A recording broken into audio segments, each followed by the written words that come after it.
The night was quiet in the small village at the edge of the valley. The moon shone above the fields, and smoke from the chimneys carried the smell of cooking fires. Children laughed, and old men told stories near the wooden houses. It seemed like another peaceful night, but deep in the mountains, something ancient had opened its eyes. The sound of wings came first. A whisper of air, heavy and strong, passed over the village. A shadow crossed the moon. Some villagers looked up and froze. They saw the dark outline of a dragon against the silver sky. No one believed dragons still lived. People spoke of them only in old tales, of fire and destruction. But now the shape was real, huge, and silent. Before anyone could cry out, fire spread from house to house. Some said the dragon breathed it, others said the fire rose from the ground itself. Roofs cracked, walls collapsed, and the calm night became a storm of screams. Mothers pulled their children close, men tried to carry water, but the flames were too strong. The village burned like dry paper in the wind. High above, the dragon circled slowly. Its scales glowed faintly in the firelight, and its eyes were like two lanterns of gold. The villagers thought it was watching with joy, pleased to see them suffer. "It came to kill us," one man shouted as he ran. "The beast has returned to finish our kind."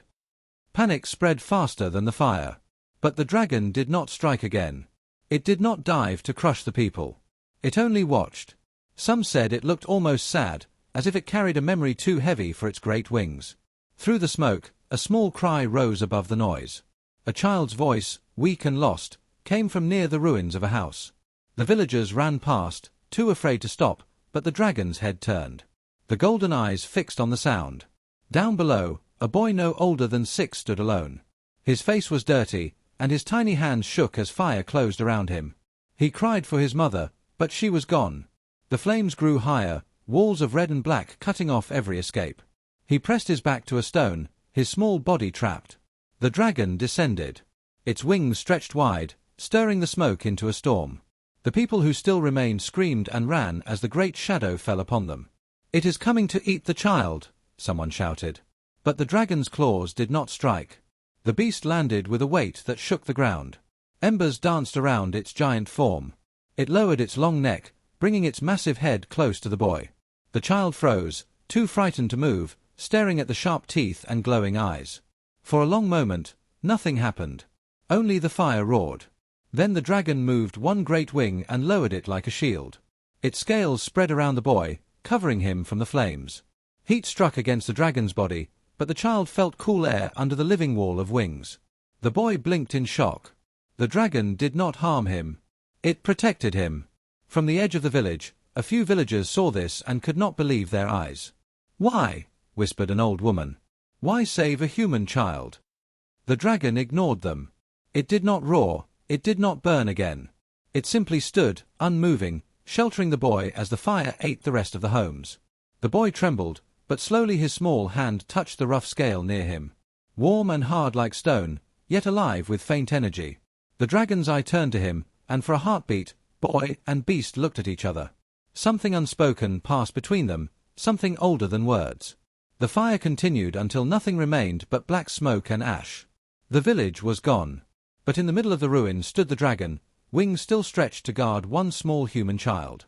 When dawn touched the valley, survivors hid in the forest, whispering about what they saw. Some said the dragon wanted the boy for itself. Others said it was a trick, that the beast would kill him later. But a few wondered if the old stories were wrong. Maybe not all dragons were monsters. The dragon lifted its wing, careful and slow. The boy stood, weak but alive. His eyes filled with tears as he looked at the great creature before him. The dragon bent low, and with surprising gentleness, pushed the child forward with its snout. Then it spread its wings again, ready to rise. The boy clung to its claw, not wanting to be left behind. The dragon paused. For the first time in centuries, a choice lay before it. It could leave the child to the cold ashes, or it could carry him away. Its golden eyes closed for a moment, as if remembering something from long ago. Then, with a low rumble deep in its chest, it made its decision. The villagers watching from the trees gasped as the dragon lifted the child onto its back. The great wings beat the air, lifting them high above the smoke. The people below fell to their knees, not knowing if they had seen a curse or a miracle. Far away, the dragon carried the boy toward the mountains, leaving behind a village of ash and a mystery no one could answer. Why had a dragon chosen to shelter a human child? The dragon flew across the mountains with the child on its back. Cold wind rushed through the night, but the boy held tightly to one of the creature's scales. His small fingers trembled, yet he did not let go. Below them, the fires of the ruined village faded into nothing but glowing ash. The child looked down once, saw the smoke rising, and then buried his face against the dragon's neck. He did not cry anymore. He was too tired, too shocked, and too afraid to understand what was happening. The dragon's wings cut through clouds. Its body glowed faintly in the moonlight, like a living shadow of gold and fire. Every beat of its wings carried them farther away from the land the boy had once called home. For hours they traveled, until finally the dragon descended toward a hidden valley surrounded by cliffs. The valley was silent, untouched by men. Tall trees grew near a silver river, and strange glowing flowers lit the ground. The dragon landed gently and lowered its wing, letting the boy slide down to the soft grass. The child stumbled, weak and hungry, but he was alive. He looked up at the massive beast, unsure what to do. The dragon folded its wings and lay on the ground. Its golden eyes rested on the boy. It could have spoken, if dragons still wished to use words, but it did not. Instead, it simply lowered its head, so that its nose touched the earth in front of him.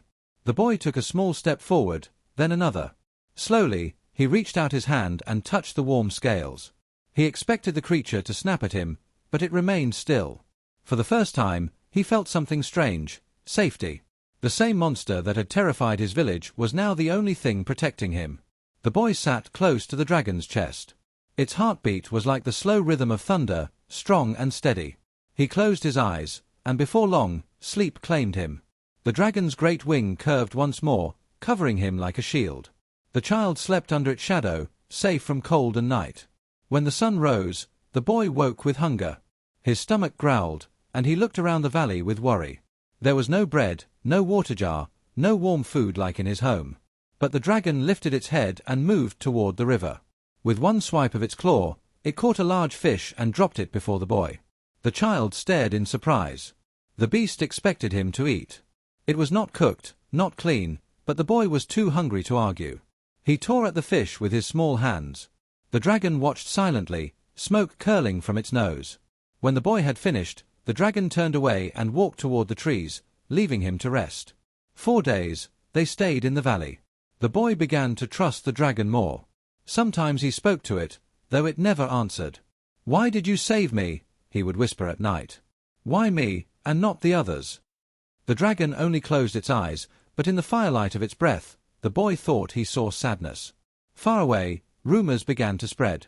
Survivors of the village told their story. The dragon had destroyed their homes, but for some reason, it had taken a child. Some believed the child was dead already. Others believed the dragon wanted him as a pet or as food for later. Soldiers were sent from nearby towns to search the mountains. "We will kill the beast," their captain swore. "We will rescue the child." But the boy did not want rescue.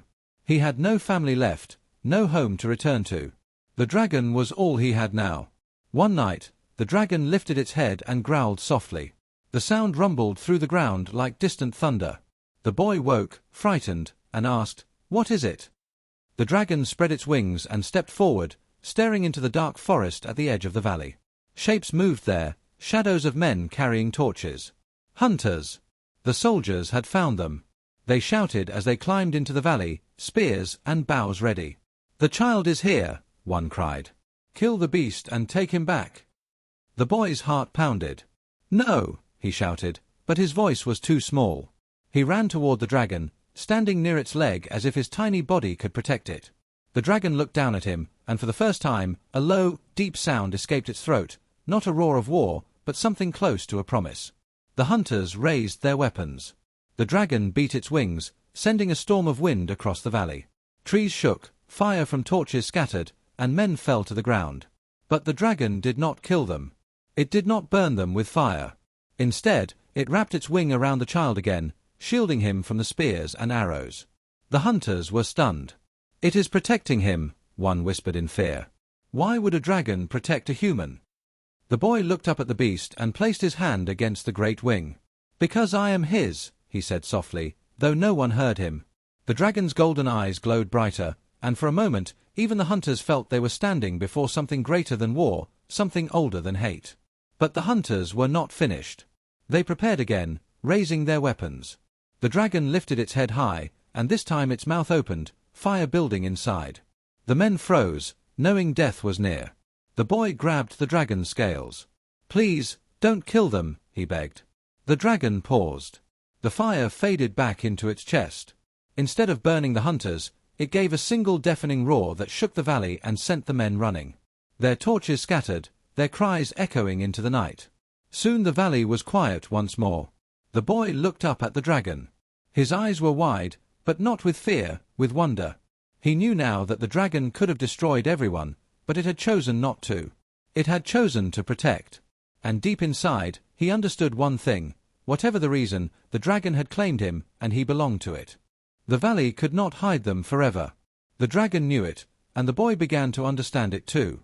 Every night the dragon raised its head to the sky, listening for distant horns, smelling the air for smoke, watching the ridges above the valley for signs of men. The hunters would return. More soldiers would come. They would not stop until the dragon was dead and the boy taken from its side. One morning, before the sun touched the trees, the dragon stretched its wings and lowered its body. The boy, half asleep, rubbed his eyes. "Are we leaving?" he asked softly. The dragon gave no answer, but the boy felt the invitation. He climbed onto its back, holding the rough scales with his small hands. The dragon rose into the sky, and the journey began. They flew over forests, mountains, and rivers, leaving the valley far behind. The boy saw the world from above, rolling green hills, endless stone peaks, and deep shadows where no men had ever walked. The dragon flew without rest, carried by something more than strength. It carried a purpose, one that even the boy could sense but not yet understand. After hours, the dragon landed on a lonely ridge. Below them lay the broken remains of stone towers, half buried in the earth. Strange carvings marked the walls, worn by time but still alive with meaning. The boy climbed down and walked among them, his eyes wide. "What is this place?" he whispered. The dragon moved slowly through the ruins. Its claws pressed into the old stones, and its eyes glowed as if remembering. It stopped before one wall, larger than the rest, where carvings of dragons and humans stretched across the surface. The boy traced the shapes with his hand. The carvings showed dragons flying above armies of men, then fire and shadow swallowing both. And finally, at the end, it showed a single human child standing beside a dragon, light rising from their joined forms. The boy stepped back, heart racing. This is me," he asked, though no one answered. The dragon lowered its head and looked at him with golden eyes. Something heavy passed between them, not words, but a truth too old for language. The boy felt small, but he also felt chosen. He remembered the fire, the screams, the moment the dragon had wrapped its wing around him. It was not chance. It was something written long ago. That night, they rested in the ruins. The boy sat close to the dragon's chest, listening to its slow, steady heart. He whispered into the dark, "You saved me because of this, didn't you? Because I'm the child from the old stories." The dragon closed its eyes but did not sleep. It kept watch, as if it knew the world was already moving against them. And it was. Far across the land, in castles and strongholds, news spread of the dragon carrying a child. Some rulers called it a danger, others a sign. Some wanted the child rescued, others wanted him destroyed before prophecy could rise. Armies gathered, banners raised, and hunters sharpened their spears.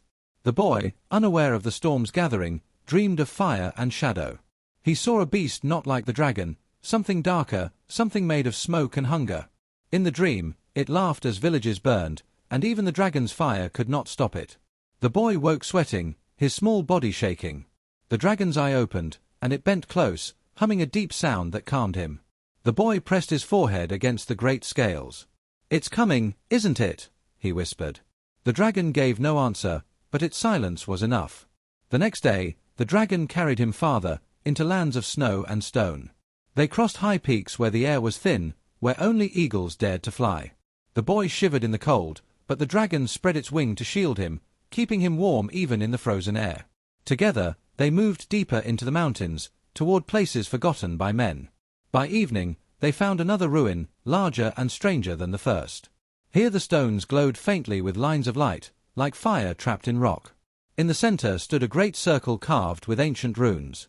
The boy walked into it, his heart pounding. The dragon followed, watching closely. As soon as the child stepped into the circle, the runes shone brighter. The ground trembled, and the air filled with a low hum. The boy gasped and looked at his hands. Faint light flickered in his skin, the same light as the carvings. "What's happening to me?" he cried. The dragon bent low, its eyes locked on him. Smoke curled from its nose, not in anger, but in recognition. The child was awakening. The boy fell to his knees, overwhelmed. In his mind, he saw flashes of the past. Dragons and men once stood together, fighting against a great shadow. He saw fire, he saw light, and he saw the same dark beast from his dream. It was not dead. It was waiting. When the vision faded, the boy clung to the dragon's claw. His voice shook. "It's real. The shadow is coming back. And I'm supposed to fight it. But I'm just a child." The dragon lowered its head, pressing its nose against him, as if to say he would not face it alone. Far away, horns of war echoed in the night as soldiers marched into the mountains. And deeper still, beneath stone and ash, something old stirred, the true cause of the fire that had consumed the boy's village. The journey had only begun. The boy's dreams grew darker as the dragon carried him deeper into the mountains.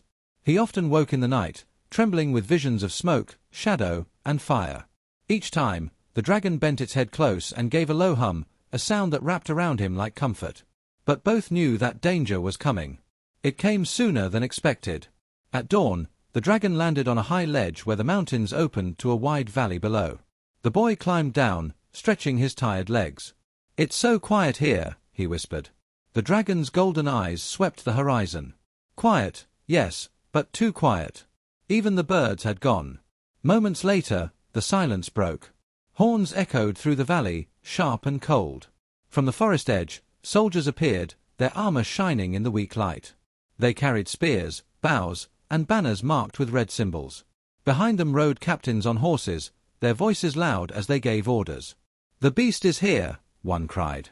"The child is alive. Take him back." The boy froze, heart racing. "No, they don't understand," he whispered. He looked up at the dragon. "They think you hurt me." The dragon growled low, the sound rolling like thunder through the stone. The boy pressed his hand against its scales. "Don't fight them. Please. They'll only see you as a monster if you do." But already, arrows were flying. The first volley struck against the dragon's chest. The arrows broke harmlessly, bouncing off golden scales. The dragon spread its wings and gave a roar that shook the cliffs.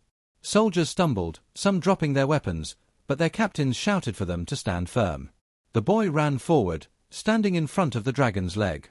His small arms stretched wide. "Stop!" he cried. "Don't hurt it." His voice was lost in the chaos. The soldiers did not hear. To them, the boy was only a captive, not a willing companion. The dragon moved its great wing again, curling it around the boy like a living wall. Spears struck the wing, some breaking, some sliding away, but none touched the child. From behind that shield, the boy could hear the dragon's deep breathing, steady and controlled. The beast was holding back. A group of hunters advanced with chains, hoping to trap the dragon's legs. The dragon struck the ground with its tail, sending rocks flying. The men scattered, fear on their faces. But still they returned, their orders driving them on. The boy's heart broke. He could not watch them die, not by dragon fire. He climbed higher along the dragon's side, clinging to its scales. "Please," he begged into its ear. "Don't kill them. Show them you are not what they think." The dragon's eyes glowed brighter. For a moment, the fire built inside its chest, light spilling from between its teeth. The soldiers froze, expecting death. But then the dragon closed its mouth, swallowed the flame, and instead gave a roar so powerful that the ground itself shook. Trees bent, stones cracked, and the army stumbled backward in terror. The roar was not just sound, it carried a message. A warning. Leave, or be destroyed. The captains tried to rally their men, but fear spread too quickly. The soldiers retreated, some dropping weapons, some dragging others with them. Soon the valley was littered with broken spears and abandoned banners. The horns grew faint as the army fled into the forest. The boy slid back down to the ground, breathing hard. His legs shook, but he stood tall beside the dragon. "You spared them," he said softly. He touched the warm scales. "You showed them mercy." The dragon bent its head close, and in its golden eyes, the boy saw a truth. The beast had fought many battles, but this time it had chosen another path. Not war, but protection. Yet the danger was far from over. Far away, in the halls of kings, word of the battle spread quickly. Some saw weakness in the dragon's mercy. Others feared the prophecy even more. If the child truly was the chosen one, he could change everything. That night, as the dragon and the boy rested in a hidden cave, the boy asked, "Will they keep coming?" The dragon gave no answer, but its eyes watched the dark sky without closing. The boy lay against its side, whispering, "I'll stay with you. No matter what." He believed it with all his heart, but deep inside, he knew the soldiers were only the beginning. And in the farthest depths of the mountains, something older than men stirred, waking from long sleep. Its eyes opened, burning with hunger. The true enemy had smelled fire again, and it was coming. The days after the battle were heavy with silence. The dragon carried the boy farther into the mountains, away from villages and soldiers, into lands where only snow and stone remained. But peace was an illusion. Both of them could feel it. Something else was moving in the world. Something older, darker, and far more dangerous than men. The boy dreamed again, and this time the vision was sharper. He stood in the ruins of his village, fire all around, but the flames did not come from the dragon. They came from a shadow, a beast without shape, its eyes red like burning coal. It grew taller than towers, feeding on the screams of the lost. The boy woke with a cry, clutching the dragon's scales. The beast bent its head close, humming softly, but even the dragon's comfort could not take away the fear. By the third night, the signs appeared. The ground shook beneath them as they walked through a mountain pass. Black smoke seeped from cracks in the stone, though no fire burned. The air turned heavy, cold, as if it carried whispers. The boy pressed close to the dragon, his heart pounding. "It's here, isn't it?" he whispered. The dragon gave no answer, but its eyes narrowed with recognition. The ruins ahead told the truth. They came upon a fallen fortress, its walls split apart by some ancient battle. Scorch marks blackened the stones, but they were not dragon fire. They were something worse. On the largest wall, half broken, the boy saw carvings of the same shadow beast from his dreams. Men and dragons had once fought it together, but the carvings ended in cracks and missing stone, as if history itself could not bear to finish the story. A low rumble shook the earth. The boy staggered, gripping the dragon's claw. From the broken ground ahead, smoke rose thicker, forming into shapes that twisted and clawed at the air. Out of the smoke came eyes, red and burning, just like the ones in his dreams. The shadow beast had returned. It moved without a true body, a storm of darkness that spread across the ruins like living fire. Its voice was not a roar but many voices together, whispering, mocking, laughing. "I smell fear," it said, though no mouth formed the words. "I smell the last child of man." The boy froze, unable to breathe. How did it know him? The dragon roared, a sound of fury that split the sky. Its fire lit the ruins, bright and strong, but when the flames struck the shadow, they died like candles in the wind. The beast only laughed. The boy clung tighter to the dragon. "You can't beat it," he whispered. "Not alone." The memory of the prophecy returned to him, the carvings of the child and the dragon standing together, light rising from both. His heart raced. Was this what it meant? The shadow lunged, its form stretching like smoke and claws. The dragon shielded the boy with its wing, but the blow shook even its massive body. Stones cracked, dust filled the air. The boy coughed, his small voice crying, "I have to do something. I can't just hide." He stepped into the circle of runes they had found earlier, the ones faintly glowing beneath the ruins. As his bare feet touched the symbols, they flared with light. The boy gasped as energy surged into him, burning but alive. His hands glowed, his chest burned with fire that was not his own. The shadow beast recoiled for the first time, its red eyes narrowing. "So it is true," it hissed. "The child carries the light. The last hope of man." The dragon bent its head low, pressing against the boy's shoulder. Fire glowed in its throat, light in his small hands. Together, their power spread, pushing back the dark smoke. For a moment, the beast faltered. But only for a moment. With a roar of its own, the shadow surged again, taller, stronger, swallowing the light like a storm. The boy fell to his knees, trembling under the weight of its power. "I'm too weak," he cried. The dragon stood tall, roaring into the storm, refusing to yield. It spread its wings wide, shielding the child again. The boy pressed his hands to the glowing runes. He felt the energy of the old world rushing through him. "No, we fight together," he whispered, though his voice shook. The ground split open, fire and smoke bursting upward. The ruins trembled as if the mountain itself feared the beast. Soldiers far below saw the glow in the sky and fled, whispering that gods were fighting in the peaks. The shadow beast laughed again, but there was unease in its voice now. "You are only a child," it spat. "And your dragon is old. You cannot stop me." The boy raised his glowing hands higher, and the dragon answered with fire. For the first time, the flames did not die. They burned brighter, fed by the boy's light. The shadow screamed, its form twisting in pain, but it did not fall. Not yet. As the night deepened, the battle raged on. The boy clung to the dragon, both shaking, both exhausted, but neither willing to surrender. The prophecy had begun, and the ancient enemy had returned. The final fight was still to come. The mountain shook under the weight of battle. The dragon and the boy stood together against the shadow beast, their fire and light burning in the dark. The ruins glowed with strange power, the old runes pulsing like a beating heart. Still, the enemy refused to fall. It spread wider, a storm of smoke and claws, filling the sky like night itself. The boy's arms trembled, his light flickering. "I can't hold it," he cried. His knees bent as the power drained from his small body. The dragon roared, standing tall to shield him, but the beast struck again, knocking the great creature to its side. Stone broke under its weight. For the first time, the dragon bled, a golden flame leaking from the wound. "No!" the boy screamed. He ran to the dragon, pressing his tiny hands against the scales. Warmth pulsed from his chest into the wound. The glow spread, and the dragon's breathing steadied. The boy looked up at the shadow, fear in his eyes, but determination stronger. "I won't run. I won't leave him." The shadow beast laughed, its voice echoing like many mouths. "You are only a child. You cannot stand against me." The dragon rose again, weak but unbroken. It bent its head close to the boy, and for the first time, sound formed not as a roar, but as a voice. Deep and ancient, it whispered, "You are not alone." The boy's eyes widened. He nodded, and together they stepped back into the circle of runes. Light and fire joined again, brighter than before. The dragon breathed flame, the boy raised glowing hands, and the power became one. A pillar of light shot into the sky, splitting the clouds, cutting through the darkness. The shadow screamed, its form twisting, shrinking as the light burned away its endless smoke.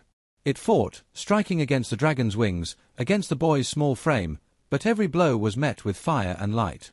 The ruins shook, mountains trembled, and the beast was forced back, inch by inch, until finally its red eyes dimmed. "You cannot destroy me," it hissed as its form faded. "I will return when fear returns. Darkness always waits." Then, with one last cry, the shadow broke apart into ash and was gone. Silence fell across the mountains. The runes dimmed, the light in the boy's hands faded, and he collapsed to his knees, gasping for air. The dragon lowered its wing to steady him, but the boy saw the wound again. Though healed for the moment, the dragon was weak, its breath shallow. Tears filled the boy's eyes. "Don't leave me," he whispered, pressing against the great scales. The dragon's golden eyes softened, heavy with sorrow but also pride. It lowered its head until it rested beside him. Its voice came again, fading but strong. "The choice is yours now. Protect them. Lead them. Be the bridge between man and dragon." The boy shook his head, crying, "No. I need you. I can't do it alone."